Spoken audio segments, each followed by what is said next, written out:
Dialogue में आपको कहते हैं खुशामदीद। दुनिया इस वक्त बड़ी तेजी से बदल रही है, नए इत्तेहाद और ब्लॉक सामने आ रहे हैं और हाल ही में चीन में एससीओ का एक बड़ा इजलास हुआ जहां वजीर आजम पाकिस्तान और फील्ड मार्शल को खुसूसी दावत दी गई।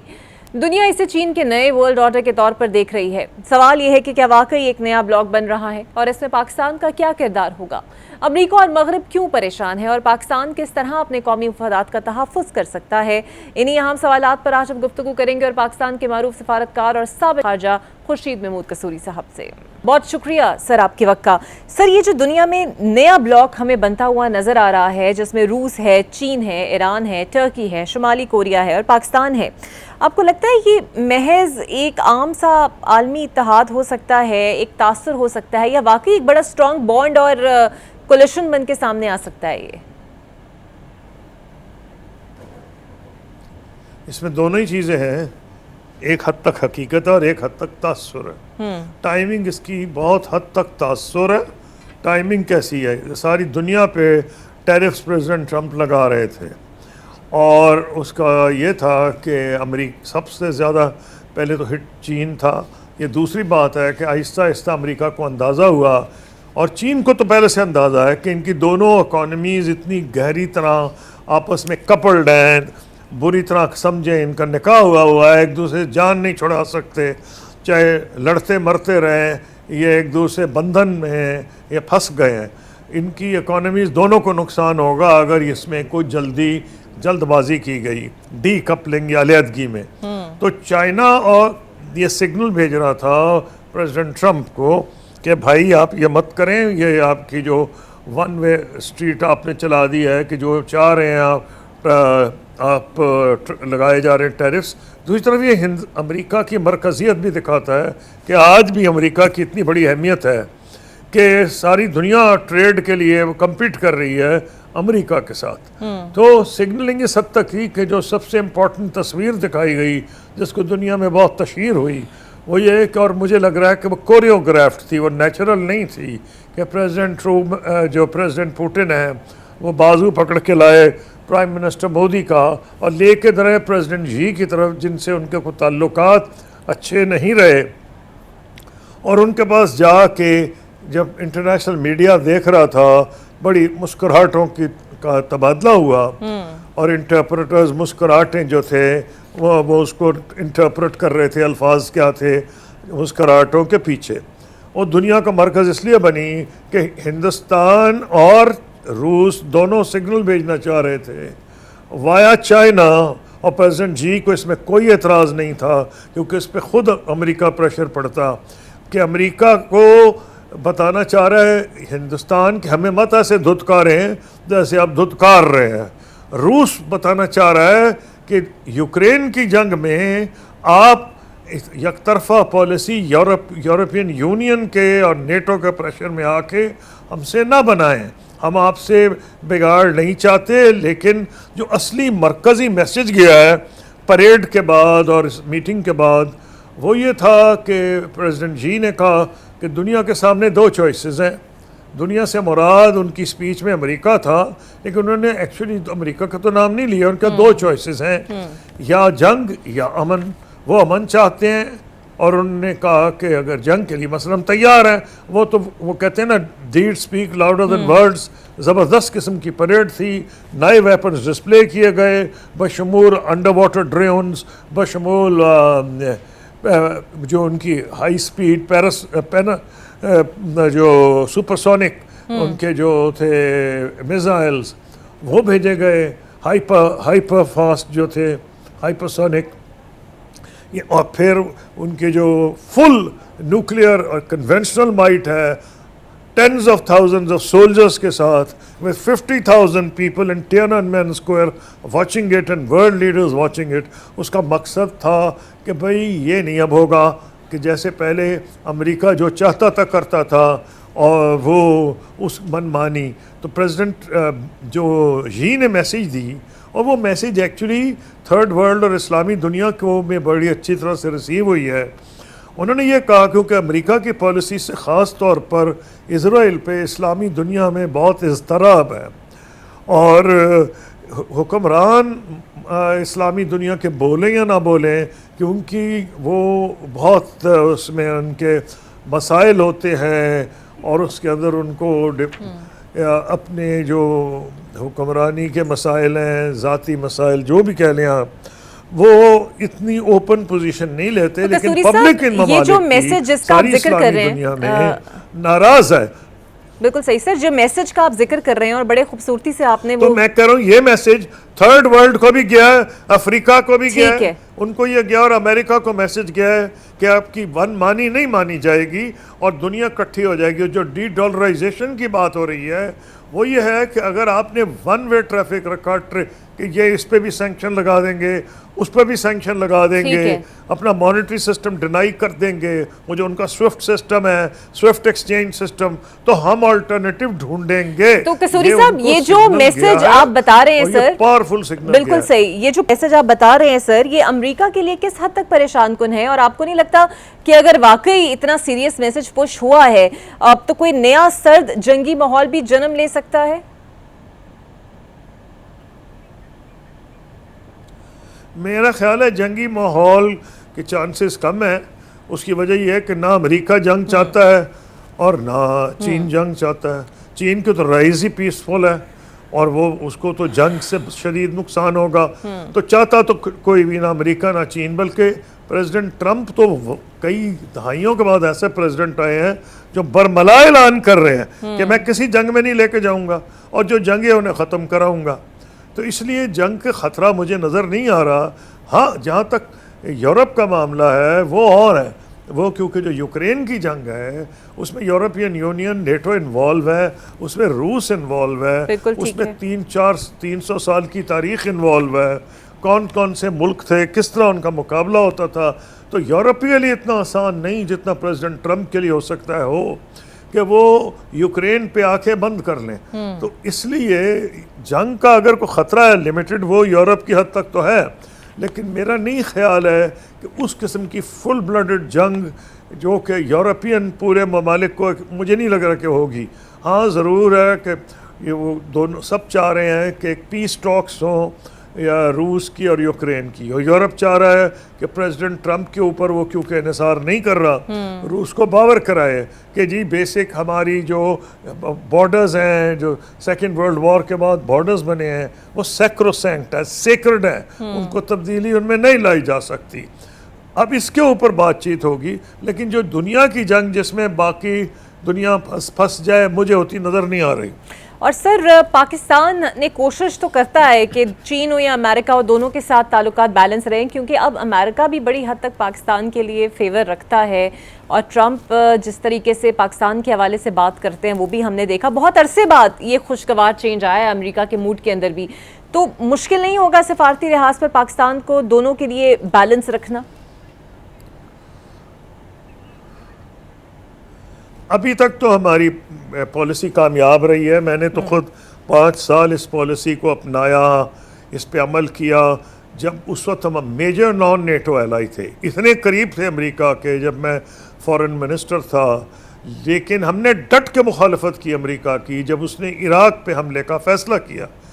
हमने मिल के पाकिस्तान में सिक्योरिटी काउंसिल, मैंने प्रिजाइड भी किया, उसमें पाकिस्तान मेंबर था सिक्योरिटी काउंसिल का, रूस और जर्मनी के साथ मिलके इतनी शदीद मुखालफत हमने की कि अमेरिका को नहीं रेजोल्यूशन मिल सका सिक्योरिटी काउंसिल से। इसलिए उसने कोलिशन ऑफ द विलिंग बनाई, ऐरे गैरे मुल्कों को मिला के साथ। एक आदि उसमें मेजर मुल्क था, उसको कोलिशन ऑफ द विलिंग कह दिया। इराक पे हमला किया जिसके नताइज सबके सामने हैं, अमेरिका के भी सामने। उन्होंने अच्छा खुदा करे को सबक भी हासिल किया हो। तो इसलिए वो जो थी, हमने तो नहीं अपनी बावजूद अमेरिका के एलाई होते हुए हमने कहा हमारा तो मुल्क डिस्टेबलाइज हो जाएगा। आगे अफगानिस्तान पे हमला हुआ है, आप इराक पे कर रहे हैं। मैंने तो आई वॉज डायरेक्टली इन्वॉल्व और मैं तो ईरान के बिहाफ पे भी अमेरिका से बात कर रहा था। ऐसी बात नहीं है। तो चीन पे तो कॉम्प्रोमाइज़ का सवाल ही पैदा नहीं होता।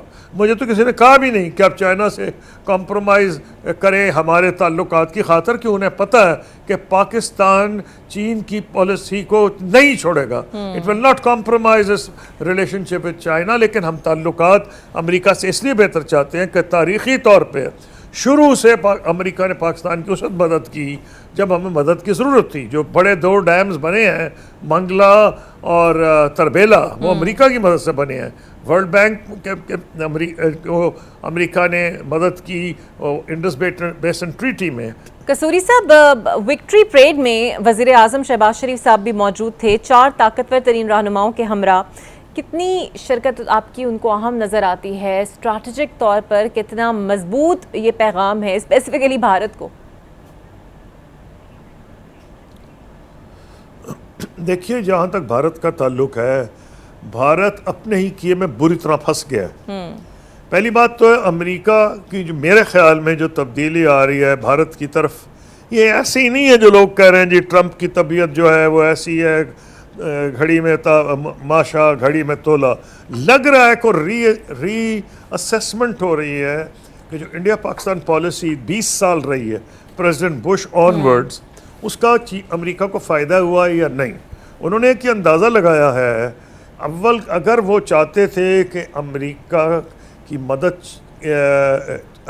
हिंदुस्तान करेगा चीन के मुकाबले में, तो जो मिलिट्री की कॉन्फ्रंटेशन हुई है 4 डेज़ की, उसमें उनको ये अंदाज़ा हुआ है कि पाकिस्तान और भारत की फ़ौजें हम पल्ला हैं और हमारी एयरफोर्स सुपीरियर है इंडियन एयरफोर्स से।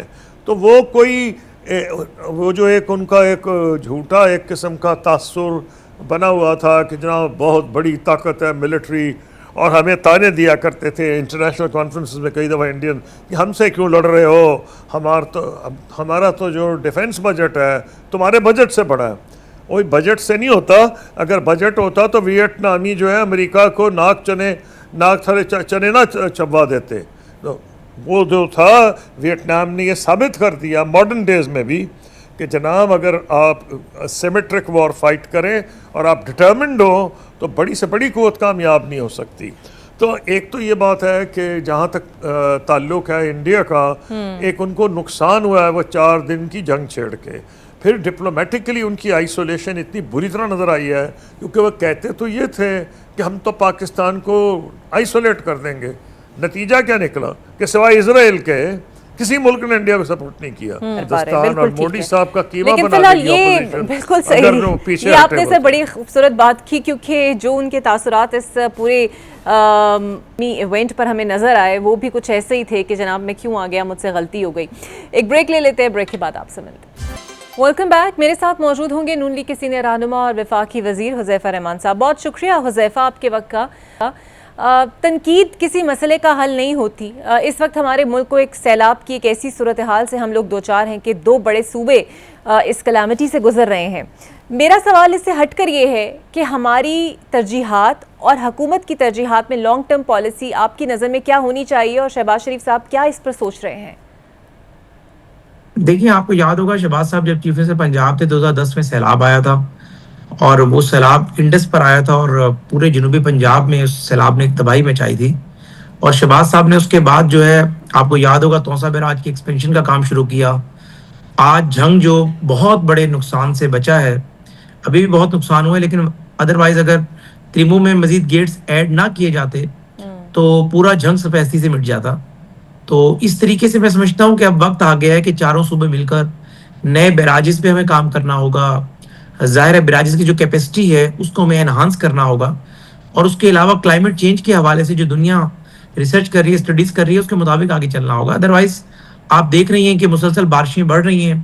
कहा जा रहा है आइंदा साल 22% ज्यादा बारिशें होंगी।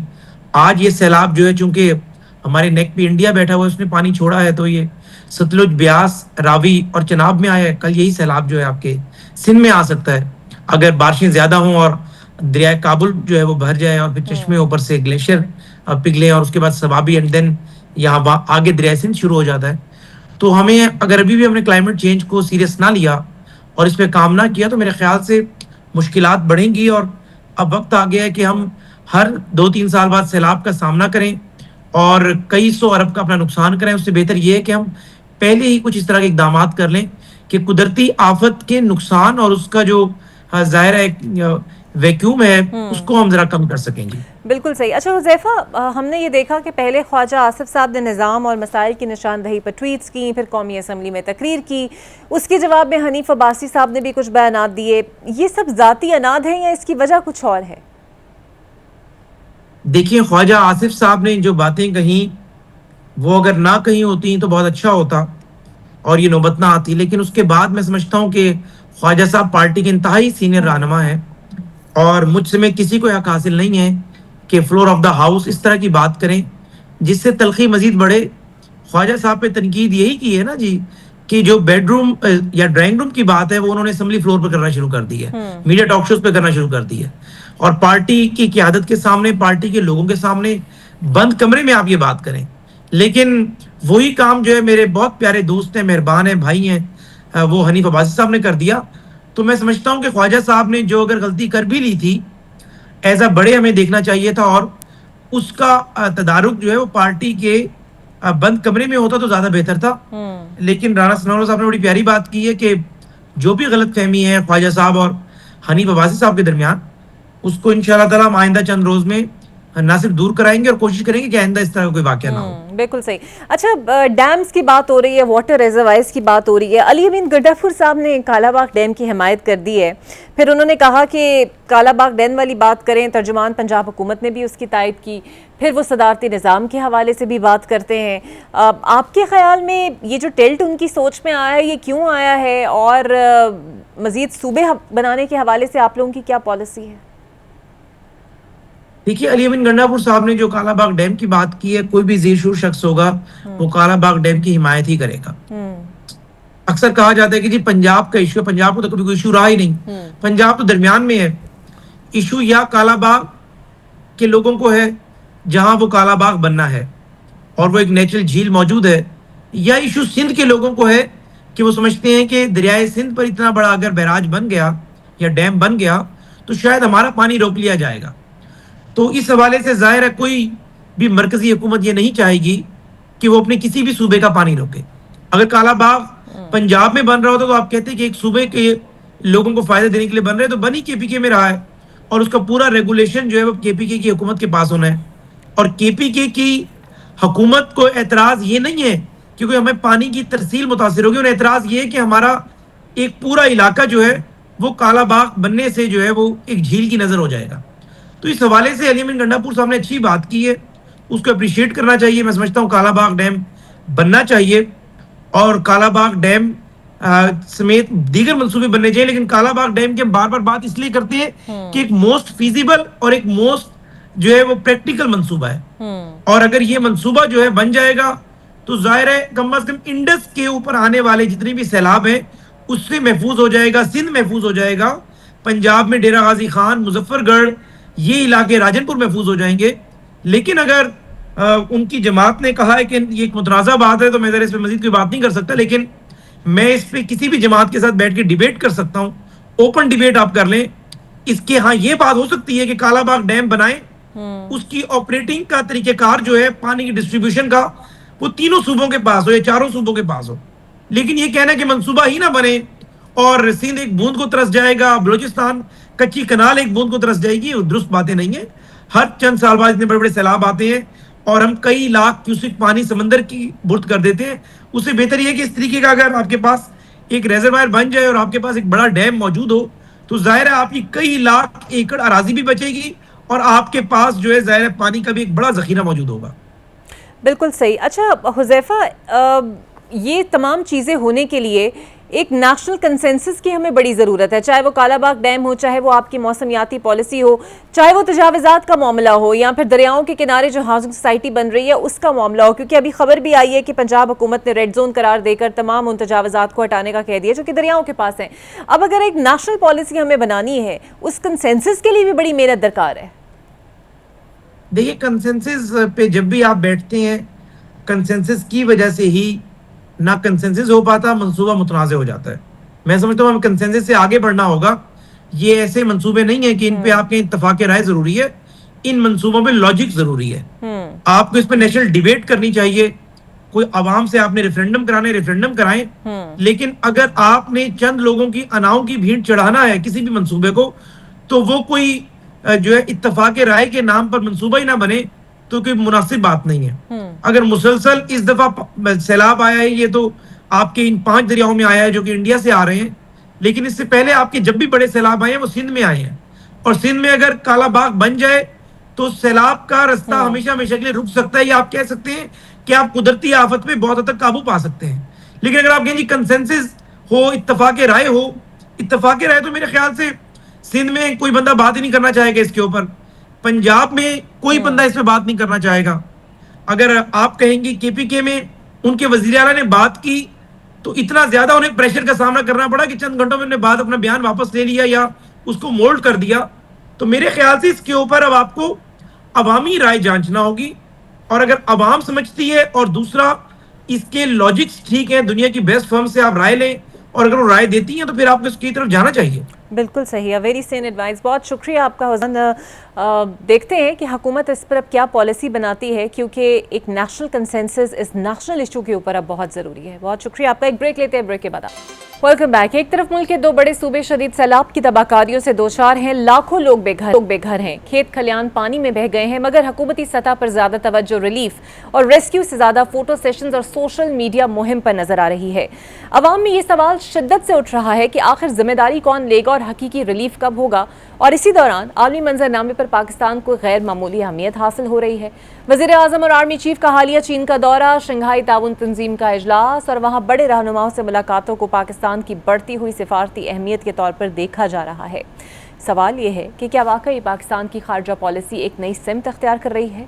दूसरी जानिब मुल्क की सियासत के महाज पर सूरत हाल कुछ और है।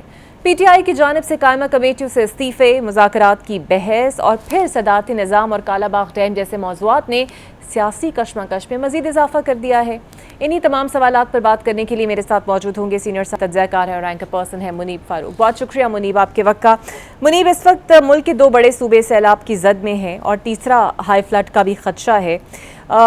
बज़ाहिर जर्नलिस्ट एंड न्यूट्रल पर्सन, आप सेटिस्फाई हैं जो कार्रवाइयाँ हो रही हैं, सैलाब की इमदादी कार्रवाइयाँ जो हो रही हैं और जो हुकूमत रिलीफ देने की कोशिश कर रही है? बहुत शुक्रिया आपका। देखिए, जो रिलीफ या रेस्क्यू का काम हो रहा है पंजाब के अंदर, अगर हम कहें इस वक्त 3 दरियाओं के अंदर सैलाब है, उसमें लोग ज़्यादातर तो जो नज़र आता है वो ये कि अगर आप देखें गवर्नमेंट की एफ़र्ट कितनी है। मैं समझता हूँ कि पंजाब की हुकूमत ने एफ़र्ट तो बहुत की है।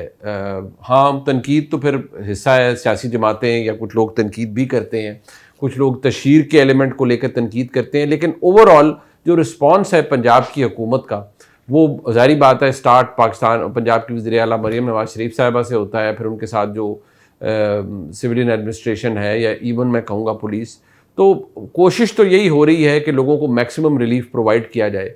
पंजाब एक बड़ा अमीर सूबा है, तो यहाँ पर वसाइल की कमी तो नहीं है, लेकिन अभी क्योंकि मामला सिर्फ रेस्क्यू और रिलीफ तक है, अभी लोगों को, अगर आप इस वक्त जो वर्ल्ड फूड प्रोग्राम का इनिशियल असेसमेंट आ रही है, कुछ 6 मिलियन से ज़्यादा लोग इससे असरअंदाज हुए हैं। अभी तो आपको इसका ब्रंट कितना ज़्यादा आएगा, फूड इन्फ्लेशन इससे कितनी बढ़ेगी, ज़रूरी नुकसान इससे कितना ज़्यादा हुआ है, जिसके नतीजे में फिर जो फूड इन्फ्लेशन है वो स्काई रॉकेट करेगी, उसका तो अभी हमें इम्पैक्ट का अंदाज़ा मुकम्मल तौर पर है ही नहीं। और अभी तो जो रिहेबिलिटेशन का प्रोसेस है वो भी स्टार्ट नहीं हुआ। लिहाजा ओवरऑल अगर देखा जाए तो गवर्नमेंट्स ने काम किया है, पंजाब के अंदर भी गवर्नमेंट ने काम किया है, मैं खैबर पख्तूनख्वा के अंदर भी हुकूमत ने काम किया है, लेकिन हाँ कुछ इनसेंसिटिव रिमार्क्स भी पास किए जाते हैं जो कुछ लोगों को नहीं करने चाहिए।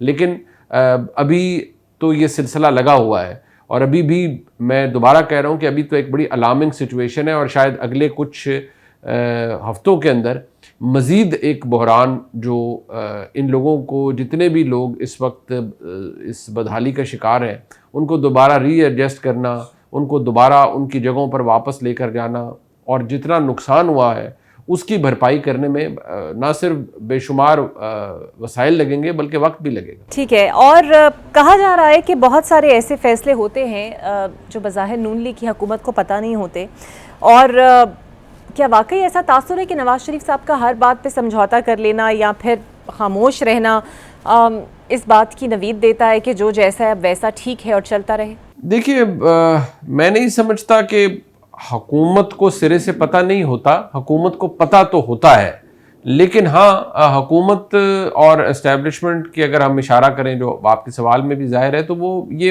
इकट्ठे मिलकर ही इस हुकूमत में फैसले हो रहे हैं। ऐसा नहीं है कि कोई वन विंडो ऑपरेशन चल रहा है।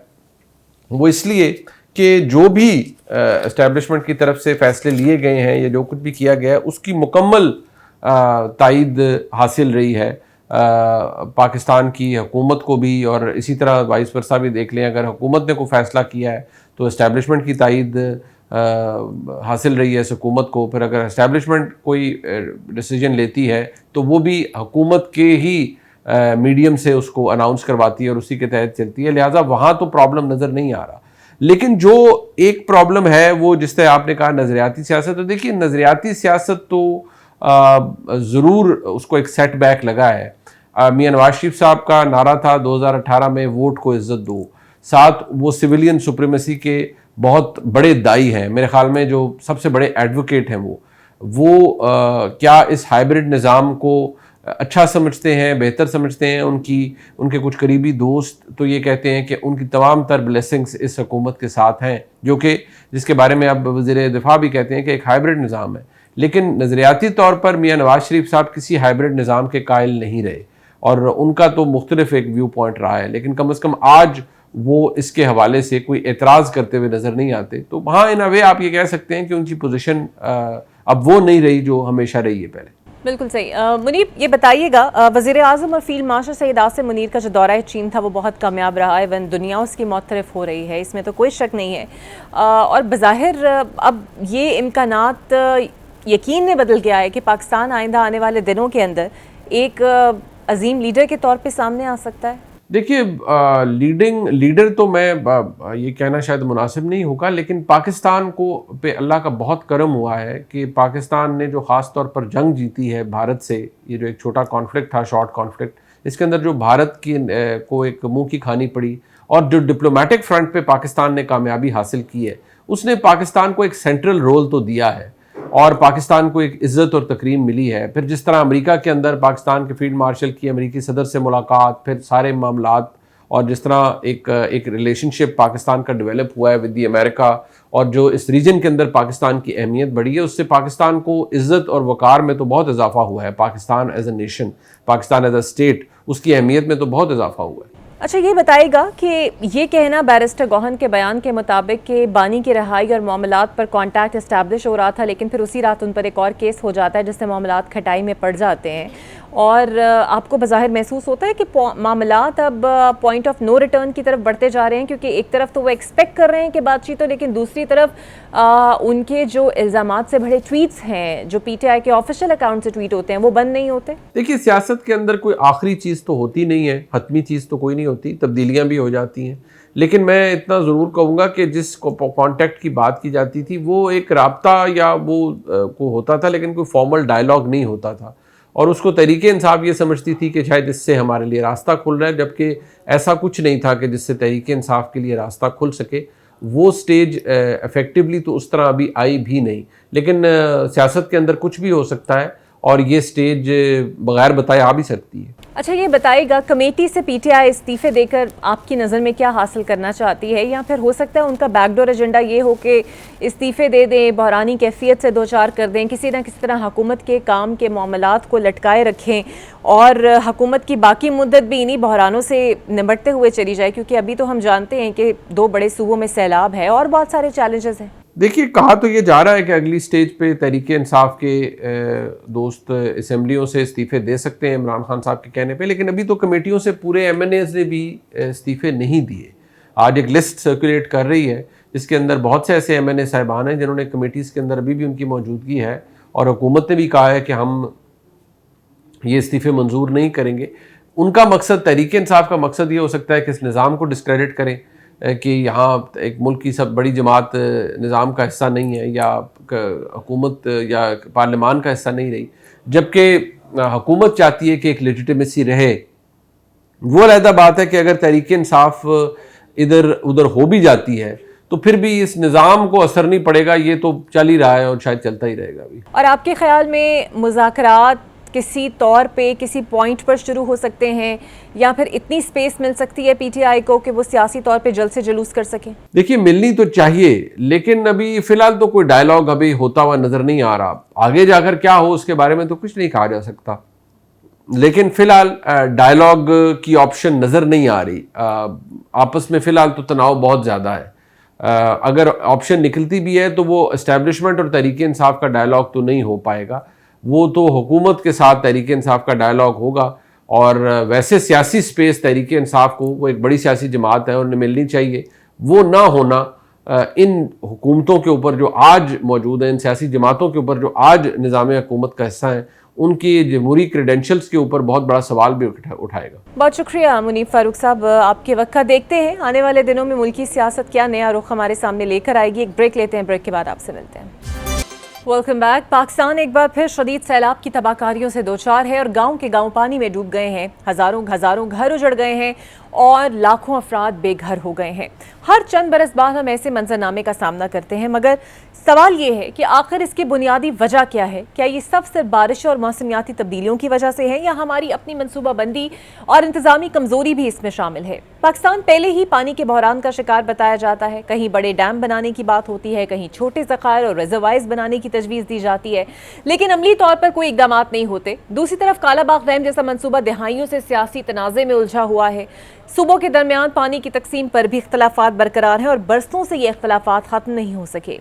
आज इन्हीं मौज़ूआत पर बात करने के लिए मेरे साथ मौजूद है मुंबई आबी वसाइल डॉक्टर हसन अब्बास साहब। बहुत शुक्रिया सर आपके वक्त का। सर, आपकी नज़र में मौसमियाती तब्दीलियों का शिकार तो है ही पाकिस्तान, लेकिन इस दफ़ा सैलाब की बुनियादी वजह आपको क्या नज़र आती है? हम हर 2-4 साल बाद ऑब्वियसली इसी किस्म की सिचुएशन का सामना करते हैं। देखिए, इस वक्त मौसमियाती तब्दीलियों का जहाँ तक ताल्लुक है, तो वो तो जो इस वक्त एक हवा का झोंका भी चलता है ना, उस पे भी की जो बाउंड्री कंडीशंस है वो मौसमियाती तब्दीलियों से ही आ रही हैं। मसला ये है कि इस वक्त इस दफ़ा का जो मानसून है, जो ज़्यादा हैवी है और ज़्यादा स्ट्रॉन्ग आपको नज़र आ रहा है, उसके पीछे एक क्लाइमेट चेंज के अलावा एक फिनोमेना है जिसको हम एनसो कहते हैं। वो पैसिफिक ओशन में होता है और उस फिनोमेना की दो एक्सट्रीम्स हैं, लानीनिया और अल्नीनियो।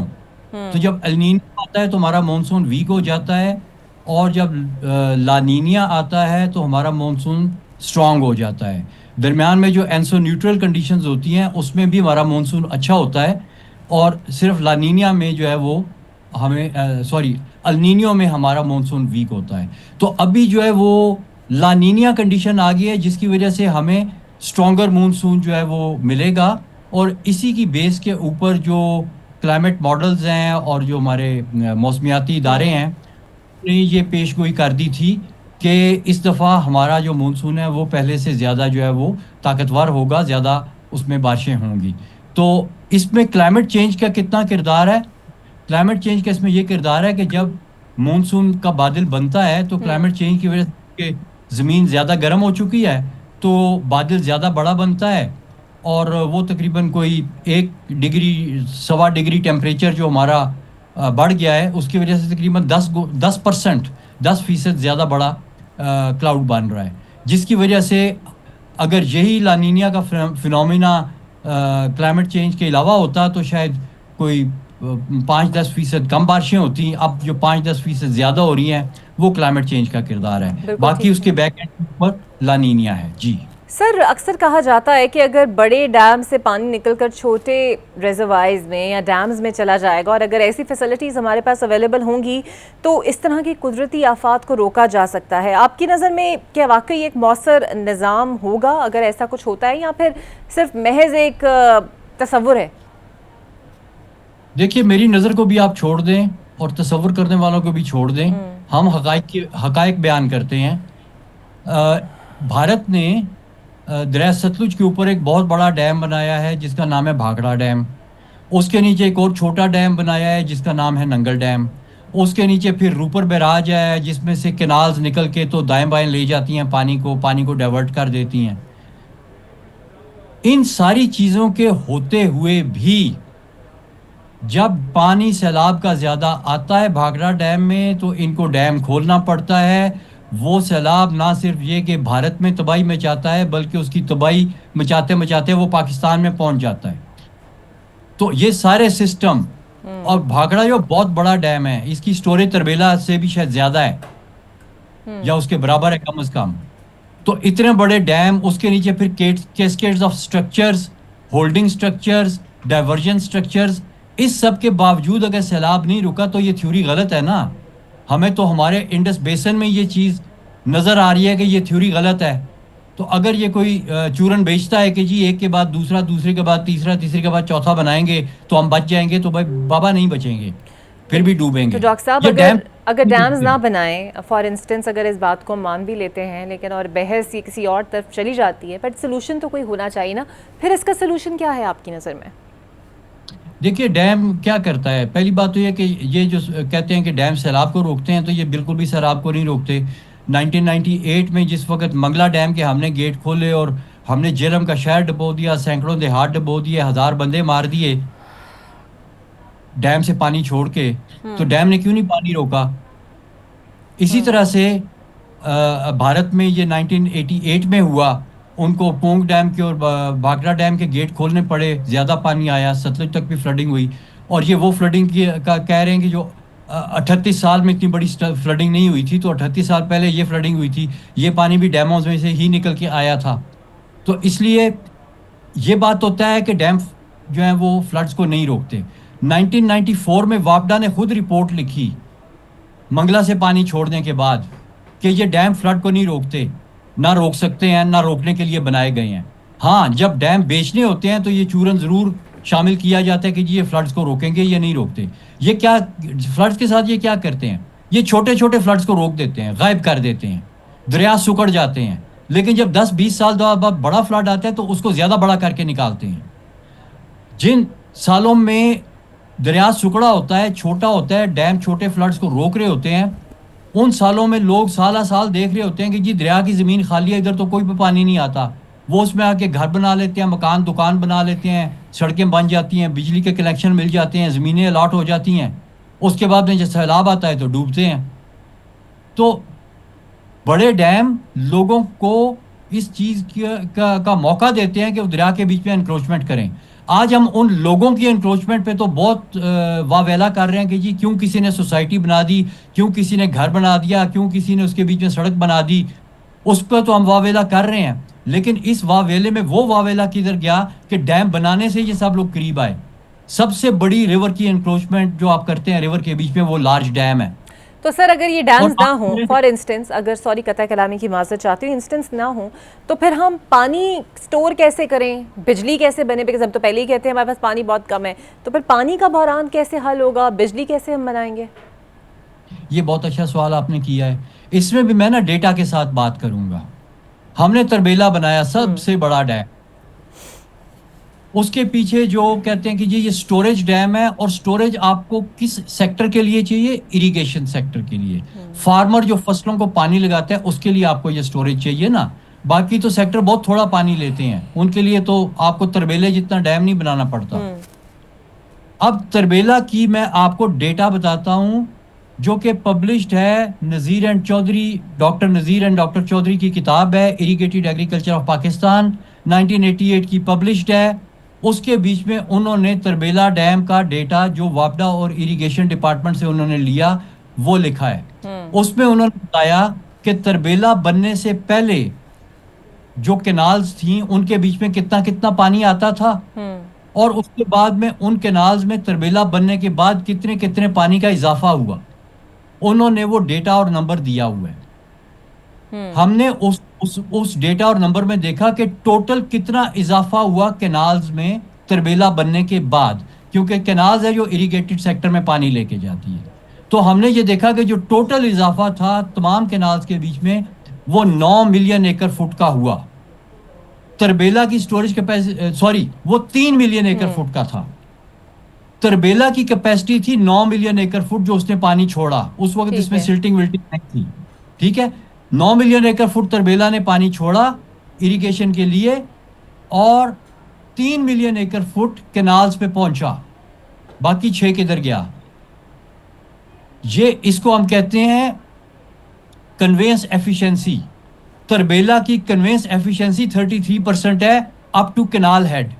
फिर कैनाल से लेके वाटर कोर्स तक और वाटर कोर्स से लेके खेत तक जहां पे एक्चुअल उस पानी में इस्तेमाल होना है, मजीद 50% पानी जो है वो कन्वेंस लॉसेस में ज़ाया होता है। तो बेसिकली जो आपने 9 मिलियन एकड़ फुट का डैम बनाया खेत में, उससे सिर्फ 1.5 मिलियन एकड़ फुट पानी पहुंचा, ठीक है। और ये 1.5 मिलियन तो आपकी जो है सीजनल वेरिएशन को भी कवर नहीं करता। और फिर कहना कि जनाब इस डैम ने आपकी इरिगेशन को सपोर्ट किया है, भाई आपकी irrigation run of the river पे चल रही है, आपके जो टोटल इरिगेशन डॉक्टर सेक्टर साहब, पानी डाइवर्ट होता है अब जी। सारे माहिरीन और हुकूमत बड़ी परसिस्टेंट है इस बात पर कि हमें क्लाइमेट कंपैटिबल बनना है, अपनी पॉलिसीज़ व तरजीहात को इस हवाले से बनाना है। अब कालाबाग डैम की हवाले से भी बात हो रही है कि उसको भी बना लेना चाहिए, बिकॉज हमारे आधे मसले उससे हल हो जाएंगे। आई डोंट नो कितने हल होंगे, बट आपकी नज़र में सबसे पहला स्टेप कहाँ से उठाना चाहिए और क्या होना चाहिए पॉलिसीज़ के अंदर? देखिए, ये जो कालाबाग का आपने जिक्र किया है, एक तरफ अगर कोई पॉलिसी वाला कह रहा है कि हमें क्लाइमेट कंपेटेबल होना चाहिए, दूसरी तरफ वो कह रहा है कि हमें डैम बनाना चाहिए, तो ये दोनों तो मतलब है कि ऑपोजिट एंड्स हैं। मतलब है कि आपने अपने हाथ आपके जो है वो ठंडे हो गए हैं, तो बजाय कि आप आग सेंके आप बर्फ़ के ऊपर रख दें, ये तो ऐसी बात है कि ऑपोजिट एंड्स हैं। डैम जो है वो क्लाइमेट रेजिलिएंट नहीं होता, डैम एनवायरनमेंट को डिस्ट्रॉय करता है, डैम सोशल डिस्कॉर्ड्स पैदा करता है। ये तीनों चीज़ें सस्टेनेबिलिटी के खिलाफ हैं। आप कहते हैं हमने सस्टेनेबल होना है और फिर आप कहते हैं हमने डैम बनाना है, तो उलट काम ना करें ना, ये ग्रीन वॉशिंग ना करें ना, ये बात ही गलत कर रहे हैं। बिल्कुल ठीक है, बहुत शुक्रिया डॉक्टर हसन आपका। देखते हैं कि आने वाले दिनों में हुकूमत ऐसी कौन सी पॉलिसी सस्टेनेबिलिटी और क्लाइमेट चेंज को लेकर पेश करती है जिससे हमारे मुल्क के लिए कोई फ़ायदा हो सके। मुझे दीजिए इजाज़त, अल्लाह हाफ़िज़।